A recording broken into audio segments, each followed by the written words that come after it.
posiciones ahí de los núcleos.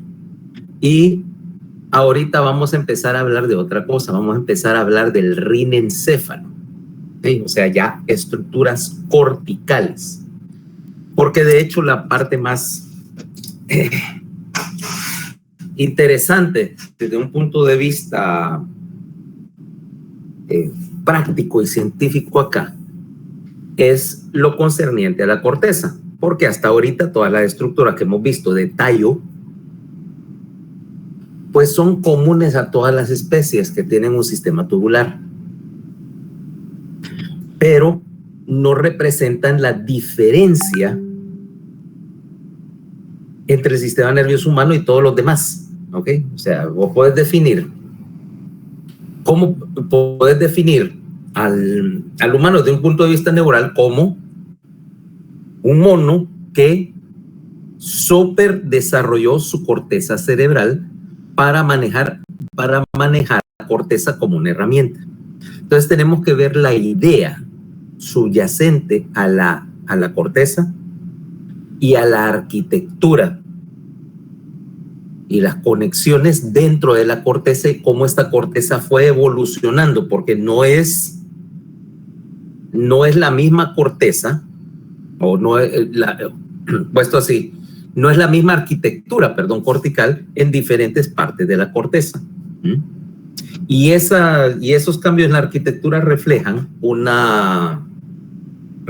proceso evolutivo, reflejan una ampliación y reflejan el principio que hemos visto de que cuando estás trabajando con corteza,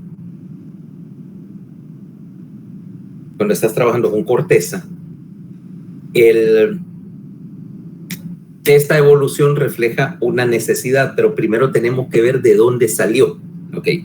O sea, ¿por qué desarrollaste una estructura que hacía lo que no podía hacer el tallo, lo que no podía hacer la estructura de tallo o el sistema convencional de núcleos del tallo? Empecemos. Vamos a ver. Y al mismo tiempo que tenemos que ver eso, vamos a ver que aquí aparece una serie de mecanismos que nos va a interesar, porque son reflejo de cómo la información sensitiva, que fue lo primero que agarró la corteza como función, es procesada. ¿Y cuál es la diferencia entre procesar información en una corteza adaptable, programable, y procesarla en un núcleo que es fijo? ¿Okay? Poniéndolo así. Entonces, vámonos bien atrás en la historia y veamos qué es lo que pasó. Espera. Déjame cargar acá.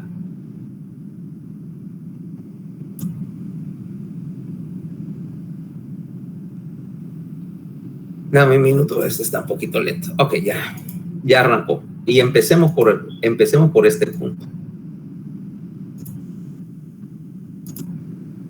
Tomemos un bicho con sistema nervioso tubular. ¿Qué te parece este?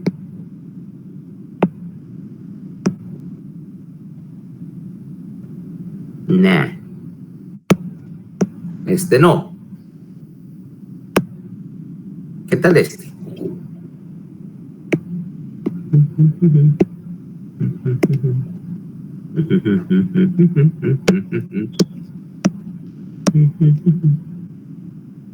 ¿Qué te parece? A ver, te estoy compartiendo. Sí.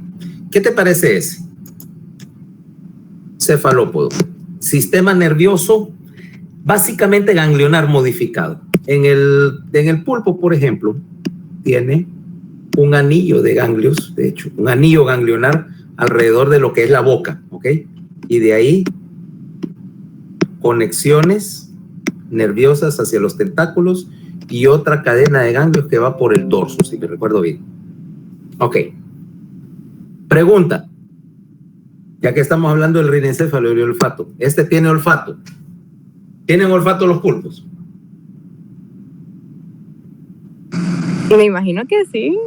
Sí, de hecho son cazadores mixtos. Tienen ojos grandes, sí es cierto, pueden cazar visualmente, pero la mayoría de ellos viven en lugares oscuros, cuevas, aguas profundas, etcétera, donde realmente la luz no es gran ayuda.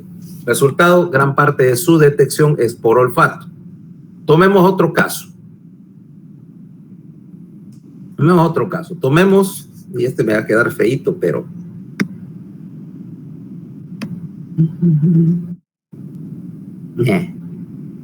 soy malísimo para hacer esto.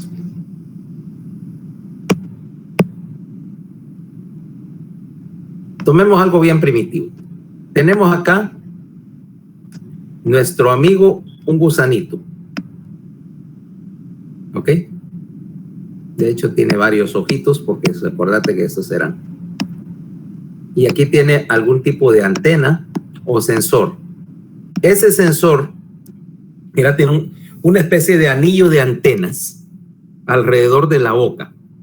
Esto es un sensor olfatorio. De hecho, porque si lo querés hacer, o de gusto, como querrás, porque aquí nos vamos a referir a los dos sentidos como una cosa. El olfato, pleca, gusto, es el mismo sentido con variedad de detalles, pero básicamente lo que estamos haciendo es quimiodetección.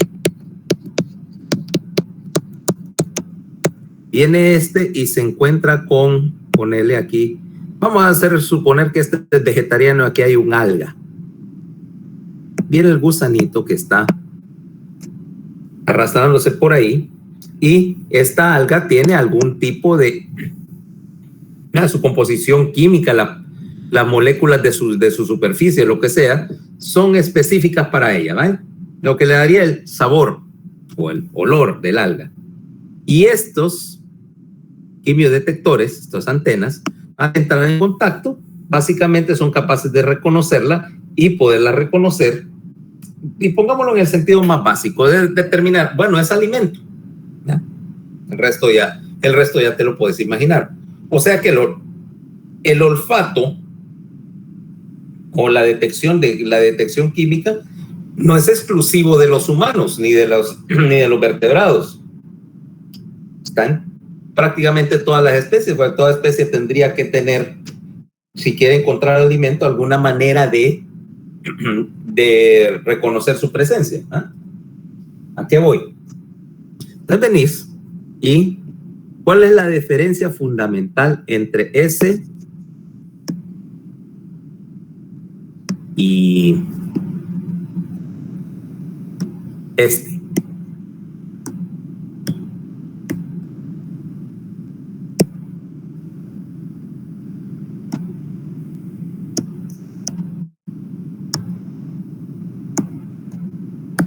Un pez sierra, ¿ok? ¿Cuál es la diferencia? Peces sierra, por cierto, son primos hermanos de estos que tal vez te sean más conocidos.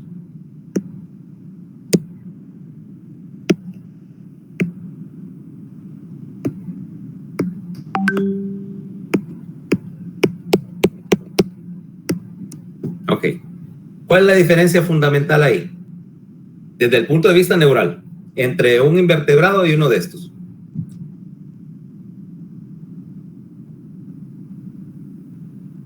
Que ya tienen corteza primitiva. Estos ya tienen corteza. Vamos a ver en el sistema nervioso de este, vamos a hacerlo otra vez en rojo.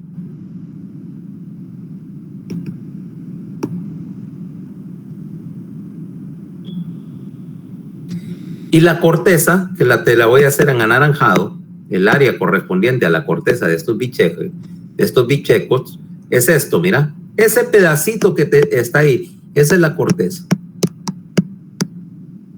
Si te das cuenta en ese momento, es una porción pequeñísima de la masa total del encéfalo. Compáralo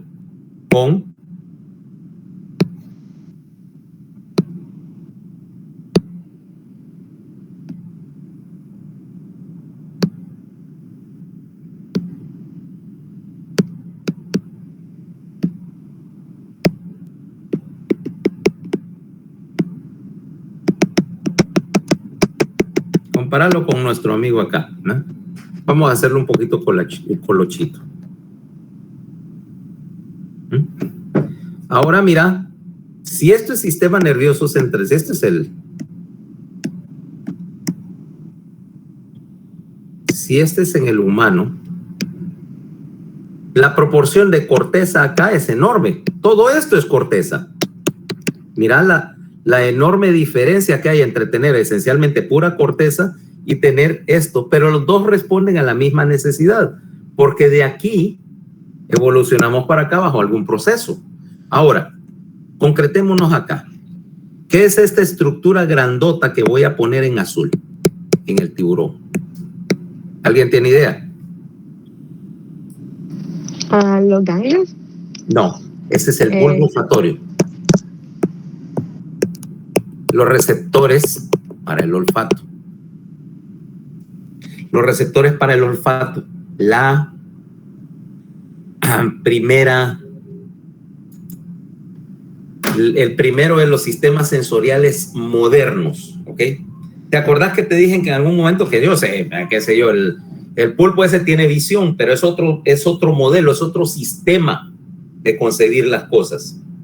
Tiene olfato, pero es otro sistema, son modalidades que son paralelas, pero desde el punto de vista de conexión y de organización y todo lo demás, son otro modelo, son otra manera de hacer las cosas. Estamos hablando de que en los peces tenemos los primeros sistemas sensoriales modernos que son comparados a lo que tenemos nosotros. Ahora, es ese enorme bulbo olfatorio, porque vos sabés cuál es la idea, ¿ok? Yo creo que ya eso no es sorpresa para ninguno de ustedes que los tiburones son famosos por la finura o la sensibilidad de su olfato, ¿va? Por lo menos no sé si para todas las especies, pero se supone que un tiburón es capaz de oler sangre a 3 o 4 kilómetros de distancia, ¿ok? O sea que básicamente es lo que yo te comentaba. Vos venís y ahora vámonos y ahora te mandamos a un crucero. Ok. Ok. El Floating Hotel of the Seas, ¿no? ¿Cómo se llama? El Norovirus Princess, o el Coronavirus Princess, porque lo de los barcos cruceros donde mejor se riegan las epidemias, por cierto. Estas 5,000 personas encerradas en un hotel sin oportunidad de salir es una epidemia con hélices. Ok. Ahora, vos te vas al crucero y a veces en la propaganda del crucero te dicen, váyase enfrente del barco, así como la chava del Titanic, y vea los delfines, y salen así las escenas, los delfines saltando así alrededor de la proa del barco. Muy bonito, pero a mí no me interesa eso. Me voy al otro extremo, a la popa del barco, a ver qué es lo que hay detrás. ¿Y qué crees que hay detrás de un barco crucero de eso? Siempre. Un montón de animales queriendo comer los desechos del barco. Porque los tiburones.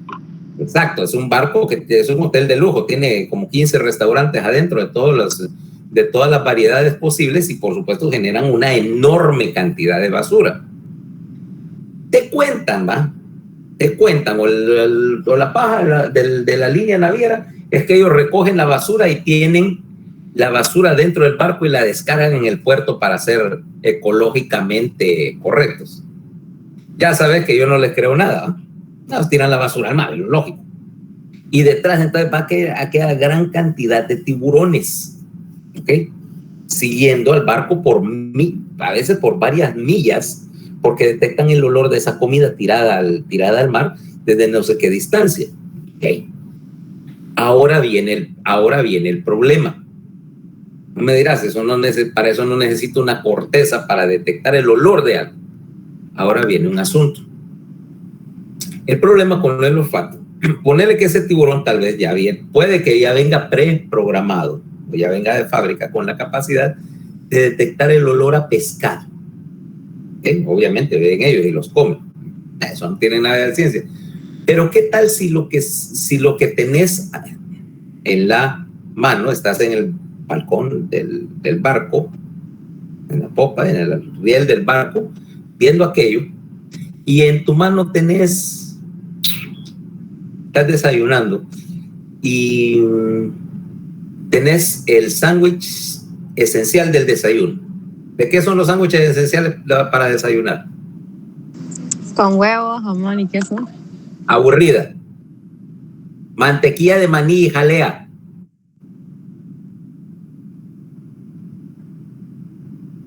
¿Por qué mantequilla de maní y jalea? Porque el tiburón en su tiburona vida ha entrado en contacto con esos. Digamos, bueno, se te cae el sándwich al mar. Viene el tiburón y es capaz de detectar el olor de la mantequilla de maní y de la jalea a cierta distancia y generar una respuesta a algo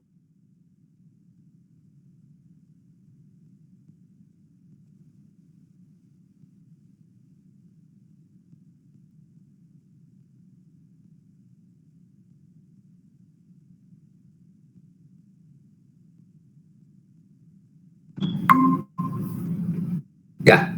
Yo no sé por qué pulsa esto, pero bueno, ¿me escuchan, va? Esto como que se cayó por un segundo. Sí, ahora sí. Bueno, entonces, como te digo, es capaz de reconocer que es algo potencial alimento, porque encuentra la firma química, por así decirlo, de algo que parece ser proteína, la proteína de la mantequilla de maní. Y un tiburón solo tiene 3 respuestas básicas con esta corteza. O es comida y se dirige a él para tragárselo, o es algo dañino y por supuesto se aleja, o es una tiburona, pues otro miembro de su especie, y entonces obviamente se acerca porque tiene toda la intención de montarle el operativo, ¿va? Son las 3 posibilidades, una conducta bien simple. Ahora, viene el caso y resulta que se tragó el sándwich. Se tragó el sándwich y efectivamente era alimento y hubo alguna manifestación de recompensa. Vaya a decir, es alimento, es algo positivo, es algo que valió la pena. Ahora, ¿cuál es la diferencia? Aquí es donde viene la diferencia principal. La corteza es capaz de grabar esa información, o sea, de retenerla. El problema con el núcleo es que solamente es capaz de detectar o de procesar lo que ya viene programado para manejar. Pero no le podés meter nada nuevo, ¿ya? Ya es lo que es, ¿ya? Pero la corteza no, la corteza es programable. Y cuando yo hablo de programar la corteza para que sea capaz de retener una información y utilizarla a la siguiente vez, al siguiente sándwich que se encuentre de mantequilla de maní con jalea, de saber qué hacer. Eso lo puedes resumir en 2 palabras. La primera es obviamente que esa corteza es capaz de aprender. Cuando yo hablo de programar la corteza y de reconfigurar sus patrones de disparo, estoy hablando de aprendizaje, básicamente, que es lo que haces. Cuando vos venís y metiste a los 3 años tu dedito en el ventilador y te lesionaste el dedito, tu corteza la reprogramaste para entender que eso no lo volvieras a hacer, ¿eh? Y no volviste a intentar meter el dedo en un ventilador. Eso es aprendizaje. 2, 30 años después, todavía vas a mantener esa información en la cabeza. Eso es memoria. Solo la corteza tiene la capacidad completa para hacer esas 2 cosas, para aprender y recordar, y de hecho lo que aprendió, recombinarlo, reconfigurarlo para generar una conducta. Entonces ahí es donde viene el caso de la necesidad de que existiera una corteza, porque es mucho más flexible, mucho más programable en términos de toparse con un estímulo nuevo o de reaccionar a un estímulo diferente. Vaya, pongámoslo así. Viene, y el aprendizaje puede ser tan simple o tan complejo como sea posible. Por ejemplo, se supone que yo me dedico a la cirugía, ¿no? Ahora, ¿vos crees que en la residencia de cirugía a uno se aprende todos los procedimientos que existen en un campo en una especialidad? ¿O todas las variantes posibles? No, porque después su especialidad. No, no solo eso, sino porque la residencia no creas que no es eterna, pues. Imagínate que yo tuviera que aprender todas y cada una de las diferentes procedimientos que se pueden hacer o las diferentes variedades de procedimientos que hay en neurocirugía. Y voy a estar 20 años en la residencia, una cosa así, para adquirir toda la experiencia. Pero yo aprendo o me enseñan las cuestiones fundamentales y se supone que mi corteza es capaz de desarrollar el resto de aplicar los principios y recombinarlo para hacer cosas que tal vez no me enseñaron. Es más, para hacer cosas que tal vez mi misma corteza creó. Pero no es, o sea, yo no, tal vez no seré uno de los pioneros de mi oficio, pero más de alguna vez, y todo el mundo se ha inventado algún procedimiento, que tiene algún caso, dice, ¿y esto cómo lo hago? Porque la manera estándar no funciona. Pensemos un poquito, ya sé lo que vamos a hacer. Entonces, inventas una técnica propia, vaya. ¿Qué tal? No necesariamente es un gran avance, pero tal vez encontrás que es la manera más fácil de hacer las cosas. ¿Ok? Entonces, esa es la diferencia entre trabajar con núcleos y trabajar con corteza que sea programable, que sea capaz de aprender.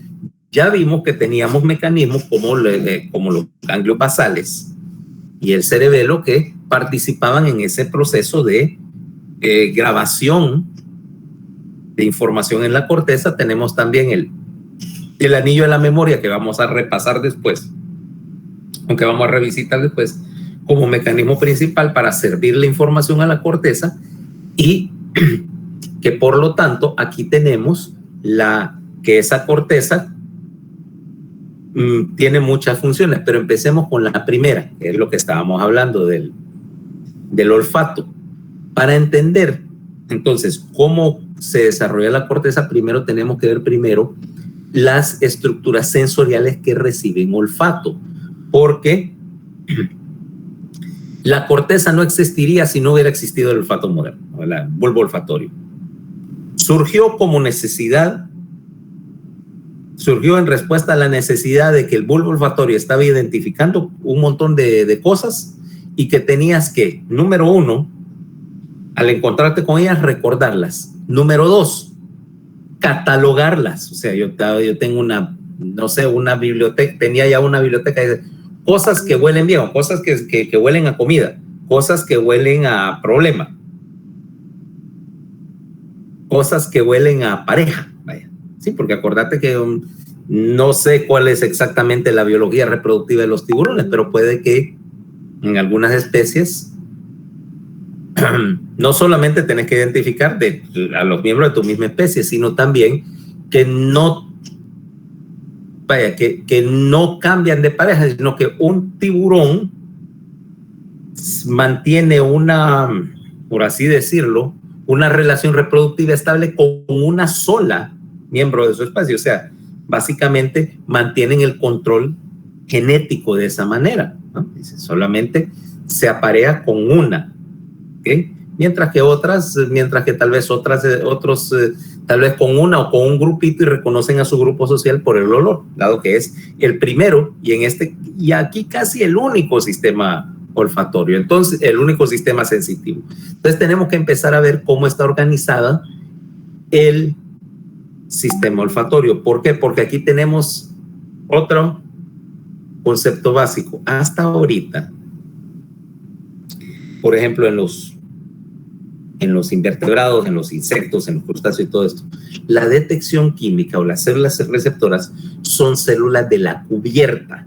O sea, por así decirlo, son células de la piel o de la caparazón que se modificaron como algún tipo de receptor químico. Pero aquí las neuronas olfatorias son eso, el receptor olfatorio es una neurona modificada. Tenemos un sistema sensitivo donde la célula sensorial ya no es una célula de la piel o de la mucosa, sino que es una variedad o una especialización de la neurona, y que entonces aquí ya son capaces de despolarizarse y generar, como decíamos, un potencial de receptor. Vámonos para acá y veamos qué es lo que está pasando. Quitemos estas cosas. Empecemos por ver el epitelio olfatorio. Si yo tengo acá, esta es un corte a través de la nasofaringe. Aquí está la fosa nasal, aquí está la coana y aquí baja hacia la epiglotis, etc. ¿Ok? Arriba de él tenemos hueso. ¿Ok? Acordate, esta es la cavidad de la nasofaringe y acá el piso del cráneo está acá. ¿Ok? La lámina cribosa del etmoides, lámina cribosa, que es hueso súper delgadito, literalmente tiene, el hueso aquí en la lámina cribosa, tiene la consistencia del grosor de una cáscara de huevo. ¿Okay? De hecho, es una de las cosas cuando uno está trabajando ahí en esa área de la nasofaringe, nos está operando, una de las cosas más que hay que tener más cuidado es de no romper el techo y meterse al cráneo a través de la nariz. ¿Okay? Ya ha pasado. Por supuesto, tenés que tener un instrumento en la mano, pero no es imposible. ¿Ok? Entonces, así como cada vez que me dicen eso de que alguien penetró a través de la lámina cribosa en algún procedimiento, solo me recuerdo aquel episodio de Los Simpson, donde Homero tenía una crayola en la nariz, un lápiz en la nariz y se convertía en un genio. ¿Te acuerdas? ¿Nunca viste ese episodio?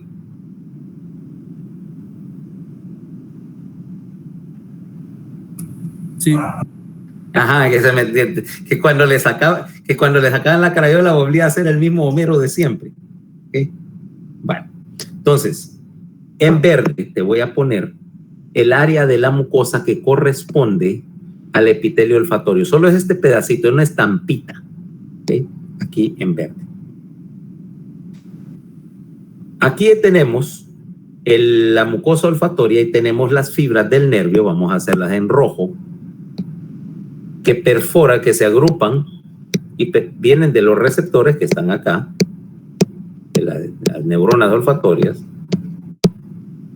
perforan en grupitos la lámina cribosa para formar acá el bulbo olfatorio. Del bulbo olfatorio van a salir para atrás las dos cintillas olfatorias. Dejemos esto ahí por el momento. Lo que me interesa es que veas la relación que hay con el bulbo olfatorio justamente arribita de la lámina cribosa, las fibras nerviosas para el olfato, atravesando en grupitos los agujeros de la lámina y dispersándose acá en las células del epitelio olfatorio.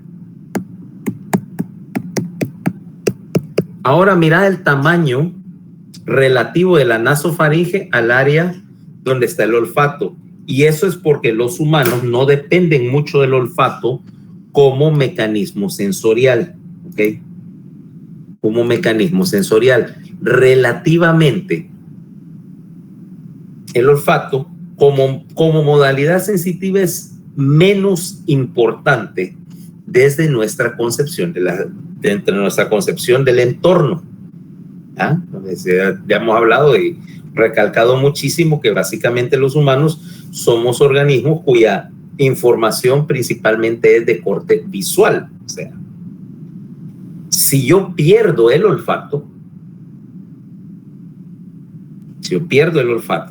transitorio pero aún permanentemente, pues es una inconveniencia, pero no me limita tanto, ¿va? No me limita tanto, excepto que trabaje fabricando perfumes o que sea cocinero, ¿va? Sea cocinero y que obviamente cuando alguien que no tiene olfato cocina, los resultados son desastrosos.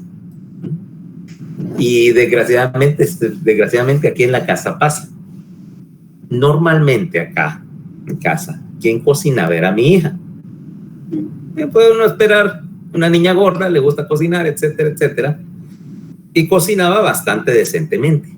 Pero agarró el dichoso coronavirus y vos sabes que una de las manifestaciones, las secuelas del coronavirus en alguna gente es que se trastorna el sentido del olfato y a esta se le trastornó. Entonces, desde entonces la comida que hace es un desastre absoluto porque tiene el gusto y el olfato trastornados. Entonces, o le queda hipersalada o le falta algo ¿para qué es un relajo? Entonces, ahora ya no cocina porque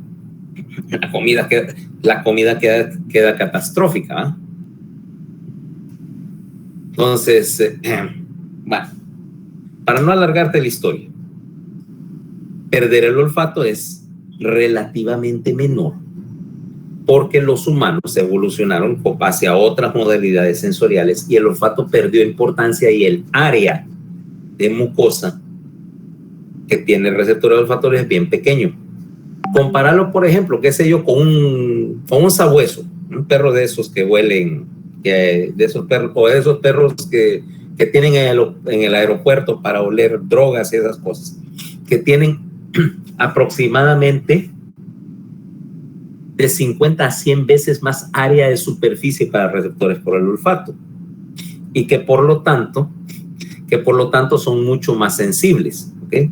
Y sensibles a muchas más cosas, que son esencialmente cazadores que se orientan más por el olfato que por la visión, ¿no? Cazadores rastreadores. Entonces, obviamente esa reducción en la mucosa olfatoria del humano es lo que es producto de la evolución o del cambio de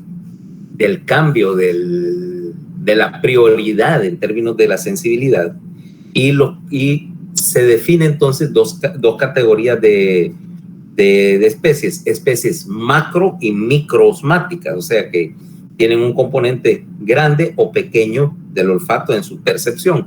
Los humanos somos por definición casi una de las especies más representativas de una especie microosmática, y es porque descendés de una especie que vivía en la capota de los árboles, en la capota de la selva, donde el olfato realmente no te sirve como localizador, hay mucho viento, la distancia es grande, entonces la visión era más útil que que sencillamente oler la presencia de alimento. Por lo tanto, pasó que esa estampita es donde tenemos los receptores. Ahora veamos la estructura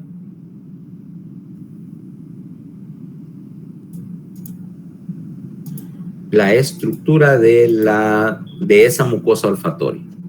Ampliemos ese epitelio aquí y veamos qué es lo que hay. Si yo tomo una muestra de epitelio, voy a encontrarlo primero en rojo, la célula receptora olfatoria, la neurona olfatoria como tal.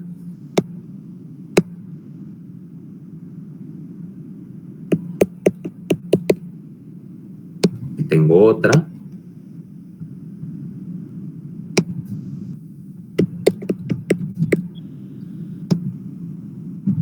Aquí tengo otra. Aquí están los núcleos de la neurona. Aquí tengo una más. Y así sucesivamente. Mira que es una fila de neuronas olfatorias. Este es el lado que da hacia la mucosa. Aquí estaría el borde de la mucosa. Y ves que todas las neuronas tienen... Este es el axón. Mira, este sería el equivalente del axón. Es el extremo receptor. Aquí está la cavidad, aquí está la nasofaringe.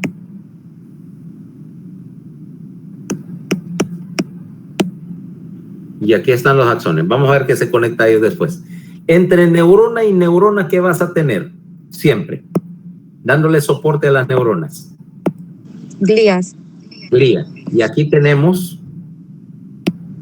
células gliales. La glía olfatoria. Es una glía especializada, ¿ok? Es una glía especializada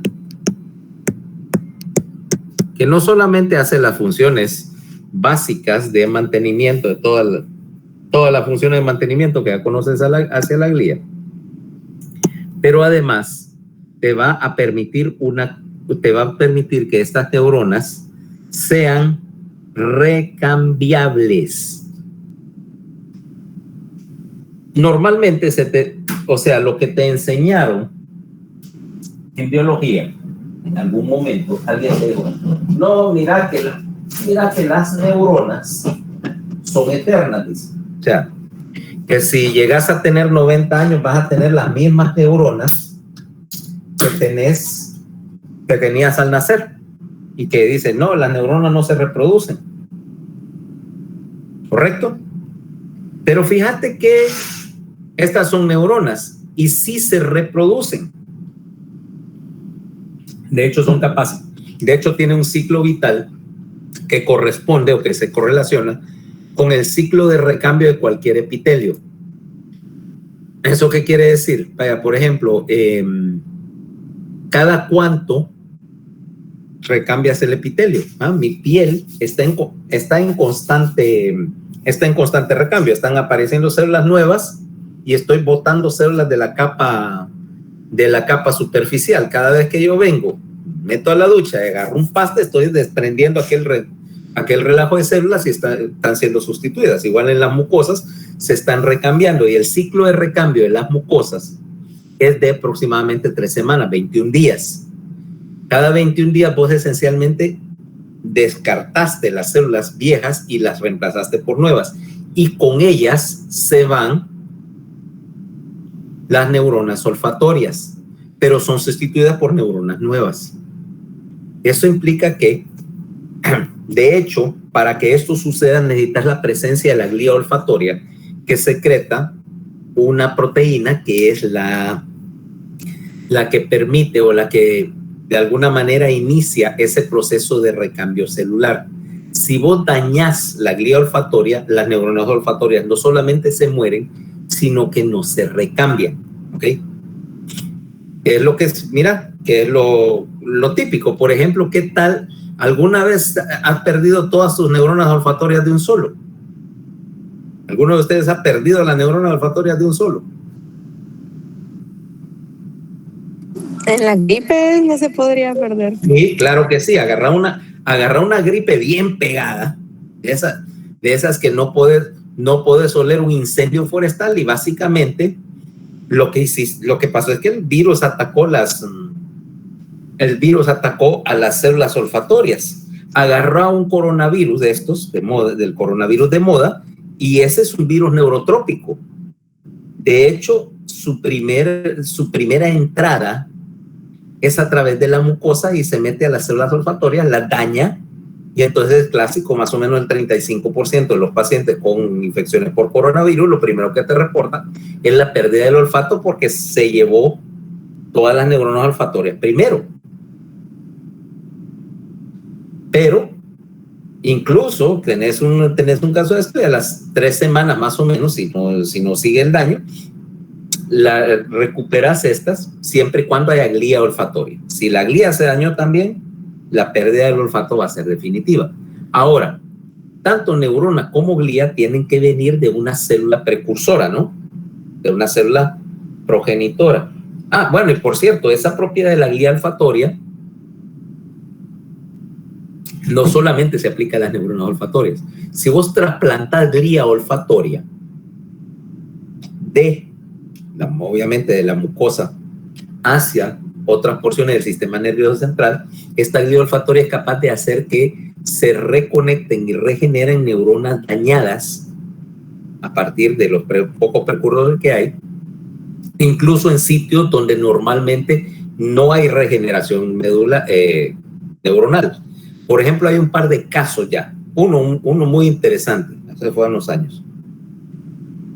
En Inglaterra, este era un hombre joven. Años atrás le habían metido una puñalada en la espalda y le seccionaron la médula. El hombre estaba parapléjico, en una silla de ruedas, etcétera, etcétera. Bueno, lo operaron, le metieron un trasplante de glía olfatoria, le hicieron una serie de cosas más ahí. Y por supuesto mucha rehabilitación, y el hombre anda caminando. Por primera vez en 6,000 años de historia de la medicina, alguien se logró hacer lo que se consideraba esencialmente imposible. O sea, desde el tiempo de los egipcios, si te seccionaron la médula, hasta ahí llegaste, ¿verdad? En ese sentido, vas a estar confinado en una silla de ruedas. Pues con glía olfatoria hay unos cuantos ensayos que están funcionando, que están ahorita en proceso, pero ya hay por lo menos un caso que demuestra que la glía olfatoria es capaz de regenerar axones lesionados en la médula. Bueno, pero la historia no termina ahí. Tanto las neuronas como la glía que se están recambiando tienen que ser regeneradas a partir de una célula precursora, ¿va? La célula precursora unipotencial, que es lo que ahora estamos a decirle célula madre, que eso no explica nada. El término correcto es una célula unipotencial. Entonces, aquí la vamos a ver. Junto con las neuronas y la glía tenés un tercer grupo de células acá. Estas se llaman las células basales. Que hay una célula basal, que son las progenitoras. Cuando una de estas, ya sea una neurona olfatoria o una célula de la glía, se muere, una célula basal es capaz de diferenciarse y multiplicarse para reconstruir la estructura de las neuronas y de la glía. ¿Okay? Ahora, si se mueren las células basales, toda la mucosa se atrofia y se pierde totalmente la función del olfato. O sea, la integridad de estas células basales es la que determina que el olfato sea recambiable y recuperable. Ahora mira, ampliemos un poquito más acá. Y ves que acá, en la ¿cómo se llama? En la superficie que da hacia la nasofaringe, hay un montón de cilios, ¿no? Un montón de cilios, un montón de proyecciones. En estas proyecciones, si yo viera una de ellas ampliada, vería, esta es, mira, y acá hay una serie de receptores. Está completamente traducido para receptor. Mira, aquí tengo un tipo de receptor, aquí tengo otro tipo de receptor. Mira, entonces tendría aquí esta área, tendría que un receptor dice R, aquí hay otro que dice R, hay otro que dice R minúscula, aquí hay otro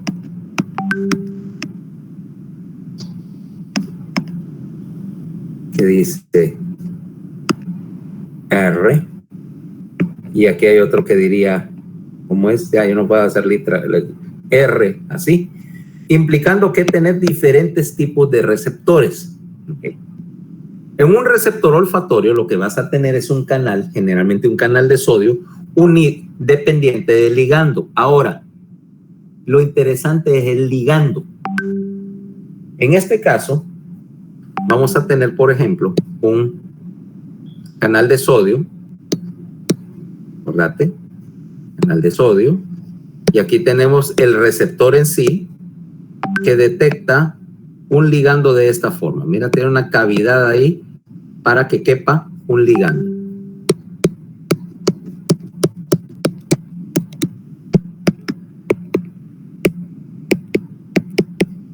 Y ese ligando, cambiando la cavidad y cambiando el ligando, yo puedo cambiar la sensibilidad a una u otra molécula, ¿va? Acordate que esa cavidad tiene, al fin y al cabo, tiene una forma tridimensional en la cual se adapta X molécula o una familia de moléculas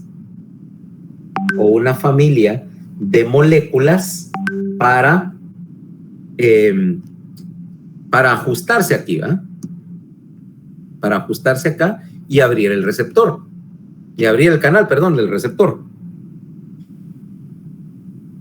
Si yo tengo un ligando específico para una sustancia específica, puedo detectar ese olor, o uno muy parecido. Si no tengo el ligando, sencillamente ese olor no existe para mí.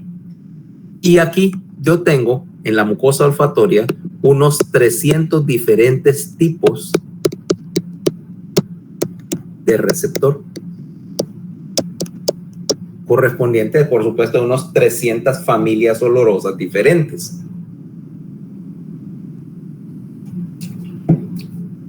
Y los olores que percibís son, por supuesto, una combinación de sustancias que son capaces de estimular el receptor. ¿Y qué es lo que necesito yo acá? Veamos cómo trabaja el asunto. Por ejemplo, tomemos esto. ¿Qué es eso?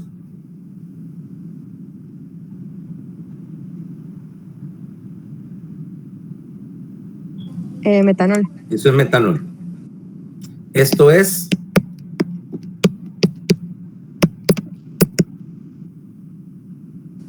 Etanol. etanol.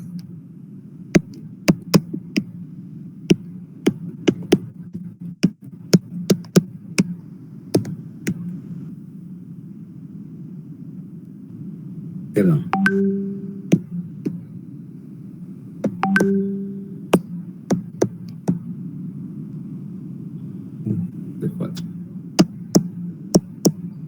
¿Y eso?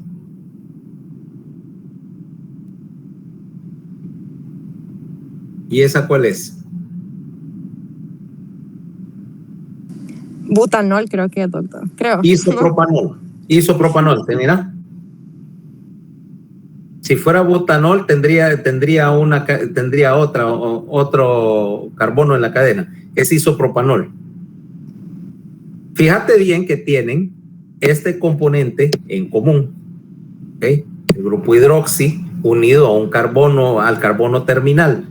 Esa es característica de toda esta familia. ¿A qué huelen esas tres cosas? Alcohol.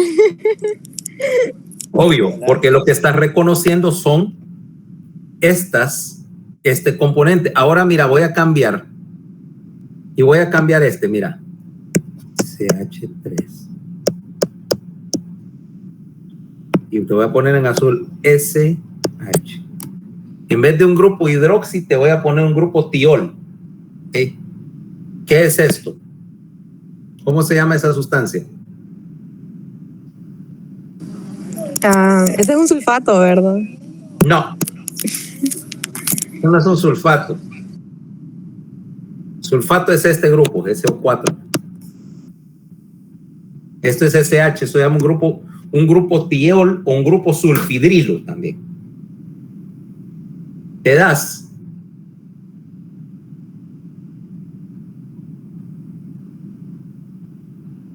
Fíjate que solo cambia oxígeno por azufre. En ese grupo. ¿Sabes qué sustancia es esa? Esto se llama metilmercaptano. Mercaptano. ¿Ok? O etanotiol, si quieres usar la nomenclatura opaca. ¿A qué huele el metilmercaptano? Y de hecho tu nariz es súper hipersensible. Puede detectar 2 partes por billón. 2 parts por billón de esta sustancia. Sos increíblemente sensible a ella.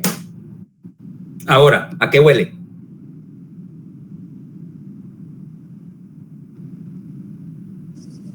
Azufre. Huele a gas. A gas, ok. A gas de cocina. Huele a gas de cocina o a pantano. Fíjate bien que agregas esta pequeña cantidad, 2-3 partes por billón en el gas de cocina, porque el butano que enciende la estufa, si cocinas con gas, no huele a nada, ¿eh? No tiene olor. Vos le agregas eso precisamente para que puedas detectar cuando se está fugando y que no vayas a encender la estufa cuando hay una fuga de gas y hacer explotar la cocina. ¿Okay? Fíjate bien, cambiando ese grupo, cambiaste completamente la dinámica. Y todas las sustancias que tienen el grupo sulfidrilo, todos los tioles, se caracterizan precisamente por tener algunos de los olores más horribles que hay, ¿va? huelen a pantano, a cloaca, a gas, a cadáver. Hay un montón de maneras de decirlo, pero ninguna es bonita. ¿Ok? O para ese efecto, la diferencia entre, vaya, algo más sencillo incluso, por ejemplo, y la diferencia entre esas dos, eso es agua, ¿va? El agua no huele nada. Doctor, no está compartiendo. Ajá, vaya. Es cierto. Mira, por ejemplo, la diferencia, para que entendamos que el problema es puramente de forma de la molécula. Mira esas dos. La de la izquierda es agua y la segunda, ¿a qué huele?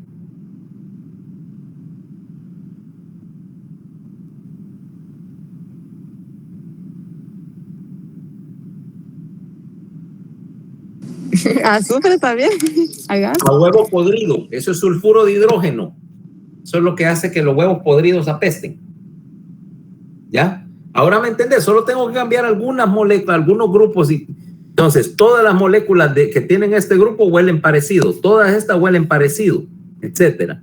Entonces, si yo tengo 300 receptores para 300 sustancias diferentes, tengo 300 diferentes familias de olores y puedo mezclarlas de cualquier manera. Ahora, no solo eso, sino que tiene que haber hay ciertas características para que una sustancia tenga olor. Primero, tiene que ser volátil, ¿va?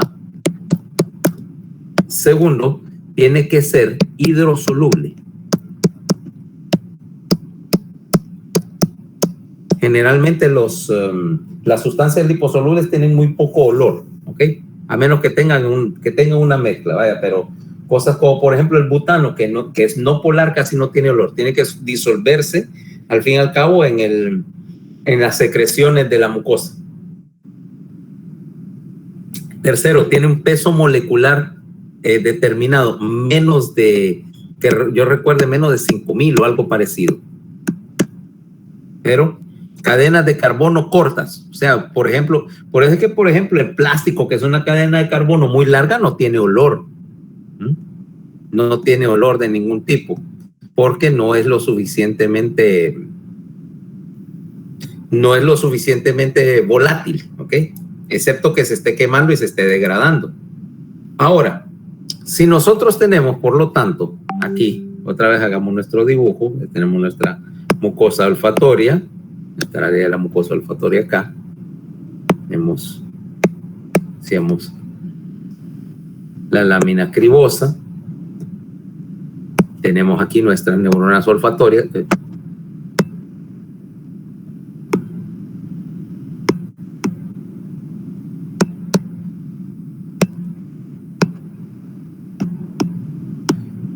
entonces, cada una de estas neuronas tiene cierta población de receptores. O sea, no todas las neuronas tienen 300 receptores diferentes, sino que van a ser relativamente selectivas, ¿ok? Y claro, aquí entre ellas, pues, las células basales, aquí la glía, protegiéndolas. Y ahora vámonos a ver cómo conectarlas. Arriba teníamos, decíamos, el bulbo olfatorio. Vamos a ponerle un color azul. Aquí está el bulbo olfatorio. Mira las fibritas que están entrando acá. Van a perforar y van a llegar al bulbo olfatorio. Y ahí van a hacer sinapsis con una célula que vamos a poner en azul. Esta es la célula mitral. Mira su forma de triángulo. Okay. La sinapsis excitadora.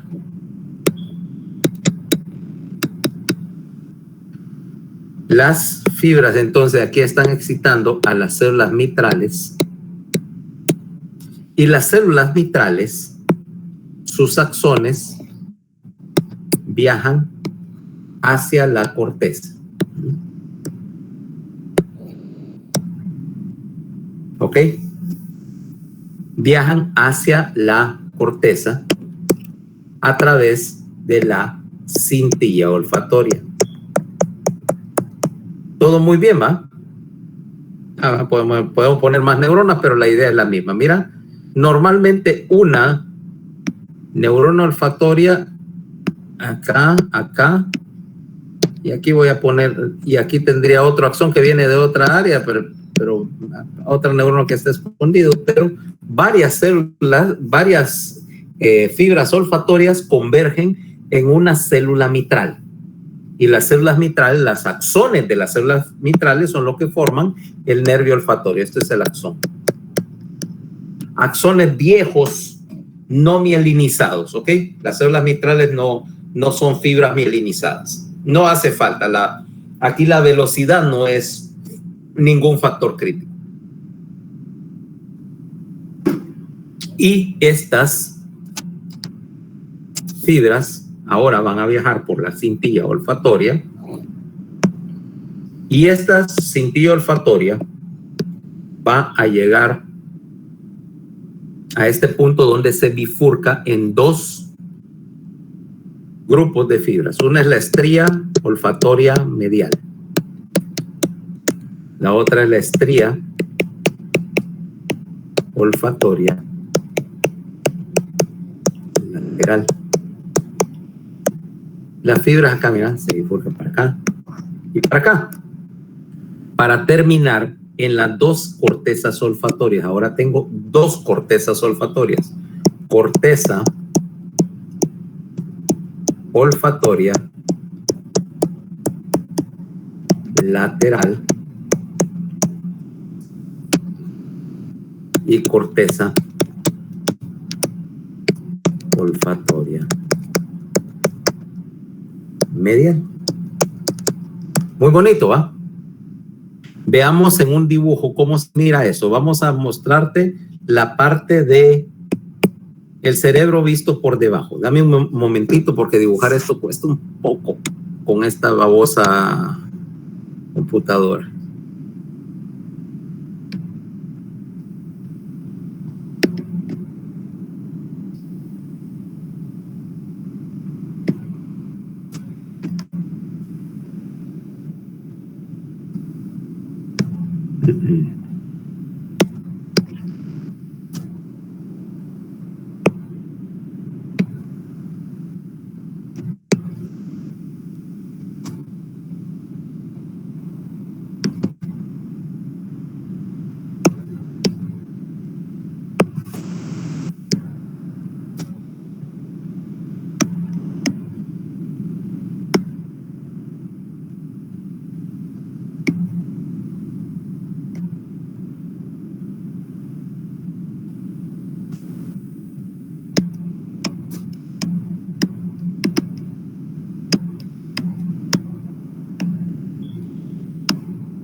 Ok, ahí tengo el brain visto de abajo, ¿no? A corregir aquí un poquito, mira feo.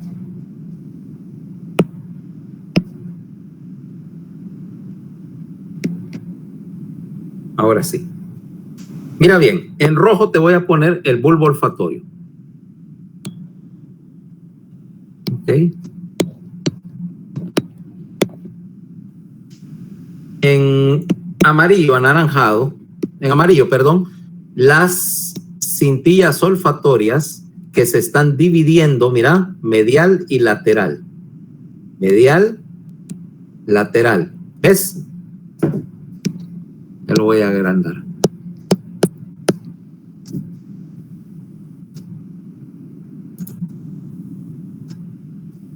¿Okay? ¿Ves cómo se divide? Y ves que terminan en dos cortezas olfatorias que te voy a poner en azul acá. Esta es la primera. La corteza olfatoria lateral.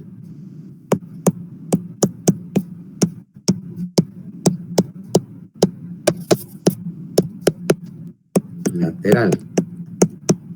Que está en esta área del lóbulo temporal, mira. En la punta del lóbulo temporal, pero mira que en esta sección vieja que se proyecta hacia acá, esta área del lóbulo temporal se llama el uncus. ¿Ok? El uncus del temporal. Mientras que la corteza olfatoria medial Vamos a ponerla en azul claro.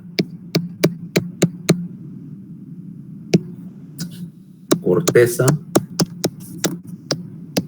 olfatoria medial, que está en esta área que se llama el giro recto, en la base del frontal. ¿Okay? El giro recto. Luego, entonces, la señal va a viajar del bulbo olfatorio, ¿no?, por los axones de las células mitales, dividirse y terminar en estas dos cortezas. Las dos cortezas también están conectadas entre sí por una bandita de fibras que está acá, que te voy a poner en verde, conectando las dos cortezas. Esta bandita que te conecta las dos cortezas, medial y lateral, auxiliar, se llama la banda diagonal. Pero aún hay más, y esta es la parte más importante de estas conexiones. Vamos a ponerlo en morado. Entre las dos cortezas olfatorias acá voy a tener un grupo de fibras que me comunica el giro recto del lado izquierdo con el giro recto del lado derecho, o sea, los dos hemisferios. Esta es la primera de 3 que vamos a encontrar de este tipo. 3 comisuras. ¿Qué hace esas? ¿Qué es una comisura? Alguien defíname el concepto de comisura. Es un punto de decusación de fibras. Más allá de, bueno, sí, de decusación, pero en el entendimiento aquí es de interconexión, una comisura más que decusar. Lo que estás haciendo es que estás comunicando un hemisferio con el otro, porque hasta ahorita hemos visto que en el tálamo, en lo ganglios basales, es decir, solo hemos hablado como que dice de la mitad del sistema, o sea, partido por la mitad, es decir, ok, el izquierdo y el derecho son simétricos, ¿va? Pero no están conectados. Aquí sí, la corteza de un lado está conectada con la corteza del otro. Hay una comisura siempre para cada generación de corteza, para cada desarrollo de la corteza surgió una comisura, y aquí tenemos la primera, se llama la comisura anterior.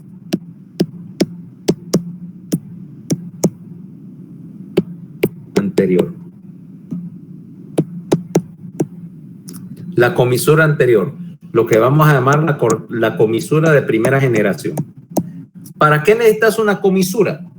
Es porque aquí, al igual que como vamos a ver con los circuitos de la memoria y el circuito límbico, la señal tiene que bilateralizarse. Ya lo vimos con los mamilares y el fornix, que de hecho vamos a revisitar después, de que vos necesitas enviar la señal a ambos hemisferios.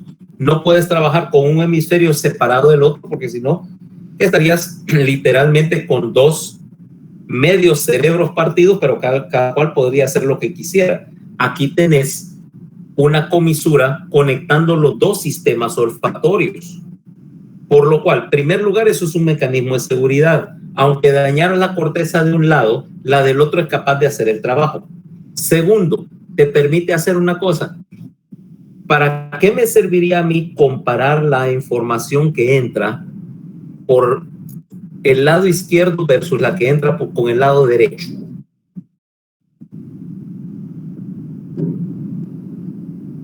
¿Por qué querría yo comparar? Quizás para lo mismo que con la audición, para detectar la dirección. Exactamente.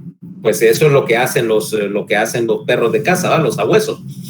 Ellos pueden seguir y determinar si huele más hacia la izquierda, o sea, 2 hemisferios, irme dirigiendo. En el caso de un tiburón, pues sería lógico, huele a comida a la izquierda. Y sencillamente voy olfateando para localizar la dirección. O sea que también es un mecanismo localizador. El olfato nos servía para buscar comida, y si yo ando buscando algo, necesito saber en qué dirección se encuentra. Ahora, entonces la señal está entrando directo a la corteza. Y fíjense una cosa, ahí no he mencionado el tálamo, ahí no hay transmisión tálamo cortical, porque no hay tálamo. Vamos a decir, bueno, pues, ¿por qué no el tálamo? Y la respuesta es bien simple. Es porque estas conexiones ya existían antes que existiera el tálamo. Son más antiguas que el tálamo. Son un caso bien especial. Como solo era un sistema sensitivo de relevancia y como básicamente la corteza existe debido a él, entonces estableció conexión directa. Es el único caso donde tenemos transmisión entre un sistema sensorial y la corteza sin que haya intermediación del tálamo. ¿Ok? Es conexión directa. ¿Por qué? Porque en ese momento, como dicen, parecía una buena idea en ese momento. Y lo era. Pues, okay. Una entrada sensitiva principal, la corteza procesando y generando una conducta. ¿No? Todo un modelo muy simple de hacer las cosas. Pero eso me trae un problema. Ya adivinaron cuál es el problema. Si yo pongo una conexión directa. No hay filtración. ¿Cómo filtro? ¿Cómo regulo? Porque entonces tengo un problema. Número uno es la capacidad de inhibir la transmisión. Aquí es olfatorio cortical, porque en algún momento tal vez llega a sobrecargar. Segundo, tampoco tengo ninguna manera de filtrarla y el problema es que los olores son una mezcla. Y a veces la mezcla es tal que sencillamente voy a saturar todo y básicamente en un concierto de olores no podés distinguir nada. Y entonces tengo el problema de cómo controlar cuando hay demasiada información. Entonces ahora te voy a poner la pregunta. Vamos a ver. Viene nuevamente, sacamos a bailar a Paola en este asunto. Paola, estás tratando de tener una conversación con alguien, pero estás tratando de hablar y ya te dónde estás conversando con él. ¿Qué te parece el food court del City Mall? ¿Se puede sostener una conversación? Okay. ¿Se puede sostener una conversación ahí? Hay mucho ruido, entonces cuesta un poco. Cuesta un montón, porque hay demasiado ruido de fondo. Mira, yo de hecho evito ahí, porque una de las consecuencias de tu estilo de vida a veces tiene consecuencias inesperadas. ¿A qué me refiero con eso? Mira, a mí toda la vida, desde la primaria, me ha gustado la buena música, ¿ok? Es más, mira, ¿qué tal si mi parlantito, yo no sé si se ve ahí, si el parlantito que tengo es eso, un amplificador de guitarra usado, conectado aquí a la computadora, porque de repente tenés ganas de poner un poquito de Motorhead o de Maiden, y por supuesto, o de AC/DC. Yo no voy a escuchar AC/DC con unos audifonitos maricones de esos de meterse en el oído. Me lo voy a poner a buen volumen. Resultado, mi oído ya no es lo que era a los 15 años. ¿Okay? Y cuando estás con ese ruido de fondo, como ya distorsiono bastante, entonces no te entiendo nada. Si a veces me cuesta entender a alguien aquí, cuando alguien está hablando fuerte, lo que queda de mi oído distorsiona. Y entonces más bien oigo un zumbido. Olvídate, ya no te entendí. Mejor escribirlo. Ok, entonces, pero incluso alguien que tiene el oído normal encuentra que hay demasiado ruido de fondo. Y lo que pasa cuando están entrando un montón de señales, sea de una sola modalidad o de varias, al mismo tiempo es que es ruido de fondo. Hay demasiadas conversaciones a la vez como para que pueda entenderse nada. ¿Cómo salimos de ese problema? No me vas a decir que que agarres la conversación y te la lleves para otro lado, porque ese no es la respuesta a esta pregunta, ¿va? Antes de que... ¿Cómo yo? En el caso de la audición nos ayudaban los núcleos geniculados, entonces tendría que ser algo similar para el olfato. Pero ¿por qué mecanismo? Porque ahora ya vamos a entrar en términos de mecanismos. Bueno, como tenemos solo 300 receptores, no es como que vamos a poder oler todo, entonces ahí hay un cierto filtrado. El problema es que, por ejemplo, vaya, en el caso del olfato, tal vez no tengas los 300, pero suponete que estás en un lugar donde hay muchos olores juntos. Qué sé yo, estás en medio de la cocina de un restaurante donde tal vez no hay 300 olores juntos, pero casi. O te voy a poner uno y vamos a ver que después en términos de cómo te ejemplifica eso, estás en uno de los lugares que más odio yo en la tierra. En Carrión, en el departamento de los perfumes. Están todos juntos ahí. Vas a ver que rocían algún perfume para probar y se acumulan todos de aquello. A mí me da dolor de cabeza. Me entra una perra tos por todo un montón de aromas. Una perra tos, y yo generalmente lo evito de la manera lo posible. Pero el problema ahora estamos hablando puramente de comunicación. Vos realmente solo puedes procesar una o un par, o tal vez dos cosas a la vez, ahí con la corteza. No puedes procesar 50, no digamos ni a 300, 50. ¿Cómo haces? Porque aquí tenés el principal problema. El ruido de fondo se aplica a todo procesamiento sensorial, sea visión, audición o olfato, como ya te diste cuenta. Y el mecanismo que vamos a ver ahora es el mecanismo más importante para eliminar ruido. Vaya, es como que ahorita yo estoy tratando de conversar, estoy tratando de explicar algo, o incluso estoy conversando, como decíamos en el caso de Paola, y que todos tuvieran el micrófono encendido. Mira, vaya, probemos eso, encienda todo el mundo el micrófono, vamos a ver qué pasa. Sin hablar necesariamente, solo con el ruido de fondo.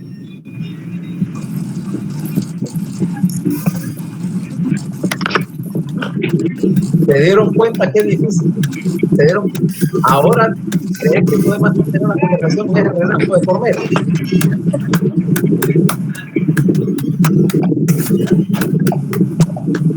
Y aquí y si ven en su dispositivo cómo los diferentes sonidos de los diferentes micrófonos están activando y parpadeando, ¿va?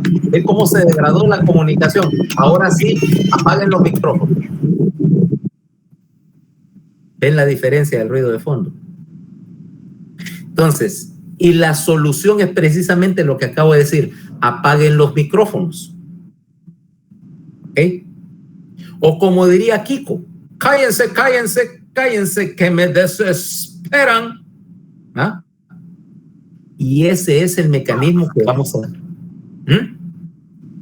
Ahora veamos el mecanismo, cómo trabaja a nivel neural. La idea que si yo quiero que mi conversación, mi transmisión se escuche, yo tengo que callar todas las demás para que solo se oiga mi voz. En vez de mi voz entre un montón de ruido, solo estoy transmitiendo yo.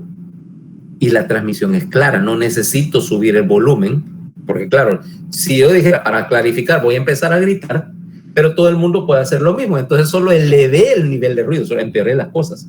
Pero si yo callo a los demás, yo puedo hablar sin gritar y mi transmisión se ve claramente. Ahora veamos qué pasa.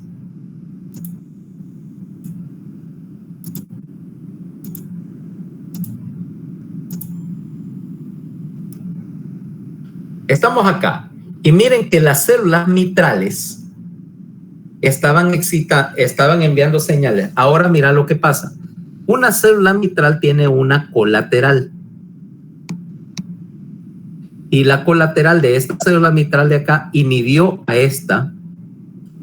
Y la colateral de esta célula mitral inhibió a sus vecinas. Mira. Cuando una célula mitral está transmitiendo,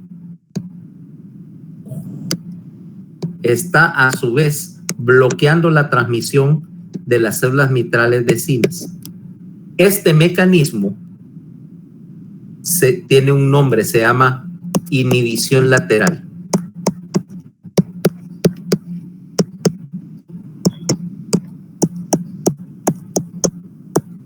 Se llama inhibición lateral.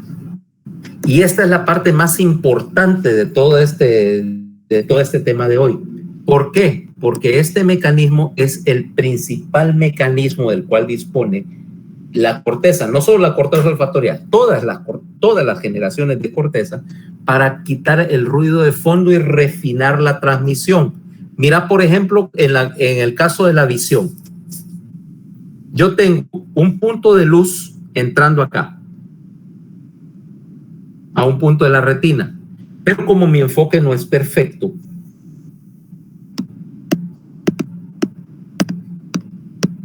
tengo un montón de puntitos, o sea, el rayo de luz se dispersó, mira, y entonces tengo un montón de puntitos y lo que veo es un área borrosa, ¿ves? Lo que vería es un área borrosa en vez de un punto. Claro, pero si yo aplico la inhibición lateral y borro las señales que están de fondo, reduzco el ruido de fondo, mira, me quedé con un punto bien definido. O sea que no solo funciona para el olfato, funciona para cualquier modalidad sensitiva. Y ahora ya tengo una herramienta súper potente para poder refinar la señal. Cuando yo recibo una señal olfatoria y la mande por las células mitrales van a callar a las vecinas y solo se va a recibir, como dice, la señal principal y mantengo inhibidas las demás. Ahora, ¿cómo funciona eso? Cada vez que yo percibo un olfato de una señal olfatoria, particularmente de una señal fuerte, inhibo aproximadamente al 20% de las células mitrales vecinas. ¿Cómo trabaja esto? A mi favor, porque entonces solo se concentra en el estímulo más fuerte y quita todos los de fondo. Ahora ya la cosa quedó mucho más clara. Claro, eso funciona hasta cierto punto, pero eso también te va a dar una explicación de por qué, de que hay una cosa que casi todo el mundo hace y que de hecho está trabajando mal. Vamos a tomar el caso, vamos a imaginar, Paola se escondió, no, ahí está. Vamos a imaginar, Paola, que hoy es 13 de febrero. ¿Qué estás haciendo el 13 de febrero? ¿Dónde estamos un 13 de febrero? Dependiendo del día. Si es de lunes a viernes, pues en la U. ¿Qué vas a ir a comprar algo el 13 de febrero? ¿Ok?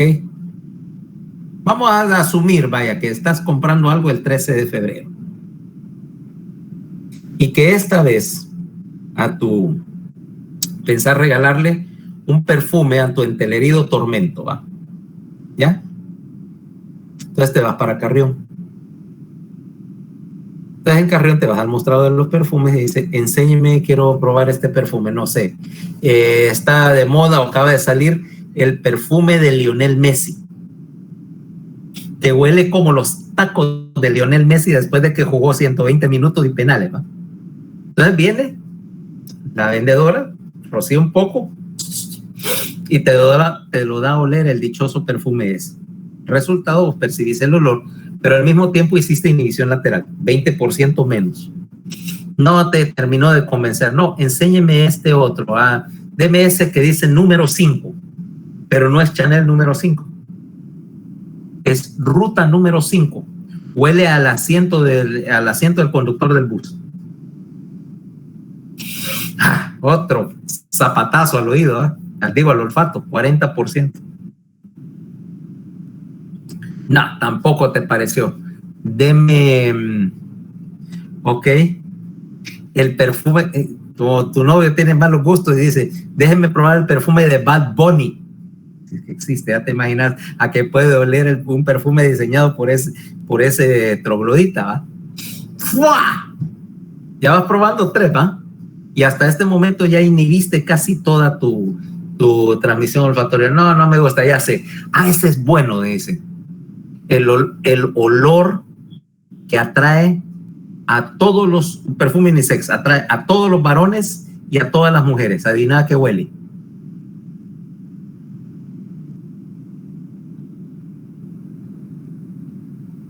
Se llama Visa Platinum. Huele a tarjeta de crédito sin límite. Ok, al final, ¿qué pasó después de probar 4 perfumes y que hiciste un montón de inhibición lateral?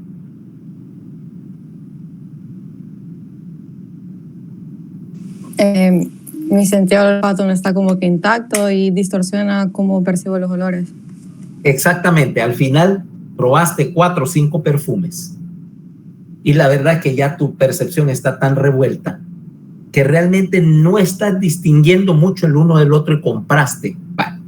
Total que escogiste y al final de cuentas, bueno, dice el que te pareció mejor, pero realmente estás confundido y compraste uno de esos perfumes. Vaya, con tu cajita de ruta número 5, ¿ok?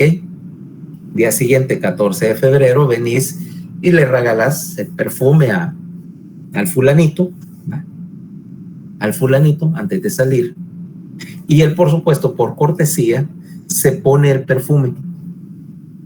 Y en ese momento te das cuenta que no huele como vos creías que olía. De hecho, tal vez ni te gustó, a pesar de que te haya gustado, porque te confundió el olfato. Cuando vos haces demasiada inhibición lateral, como en este caso el problema es que todo se hace indistinto, pero tu sensibilidad baja demasiado. Resultado, como asunto práctico, uno cuando si va a probar esa clase de cosas, no se prueba 17 perfumes diferentes porque todos se le revuelven en la nariz. La única manera de vencer la inhibición lateral es resetearlo, y hay 2 maneras de hacerlo. Uno es esperar a que se quite la inhibición, que toma varios minutos. El otro es resetearlo con un olor fuerte, una estimulación fuerte que básicamente inhiba literalmente a todo y luego solo tenés que inhibir uno. Igual toma un par de minutos que suceda, pero esa es la consecuencia de la inhibición lateral. Ahora, hay otro problema. Hasta ahorita hemos trabajado bien con la inhibición lateral como filtro, pero ¿cómo bloqueo la transmisión de olores? Porque, por ejemplo, tomemos un caso. Venís vos y llegas a la casa, ahorita que es hora de almuerzo, y tu mamá estaba cocinando, Dios no lo quiera, brócoli. Groc. Imagínate. O ¿cómo se llama la otra cosa? Coliflor. Vos llegas, abrís la puerta de tu casa y por supuesto toda la casa huele así. Y a vos aquel olor literalmente te pega como que es tenis mojado en la cara. Peste a coliflor, ¿va? Y tu mamá te dice, yo no siento nada. ¿Quién de las dos tiene la razón? Ambas, porque mi mamá ya se acostumbró al olor, entonces ya no lo percibe. ¿Cómo entonces mañana vamos a ver eso? ¿Por qué es que tu mamá se acostumbró al olor? Es cierto, ella no lo percibe, porque es información vieja, ya no para tu conciencia, para tu percepción, ya no interesa, ya no es noticia, por lo tanto vos bloqueas la transmisión para evitar que siga haciendo inhibición y que siga ocupando tu atención cuando ya no es relevante. Mañana vamos a ver eso, ¿ok? Entonces, mañana continuamos.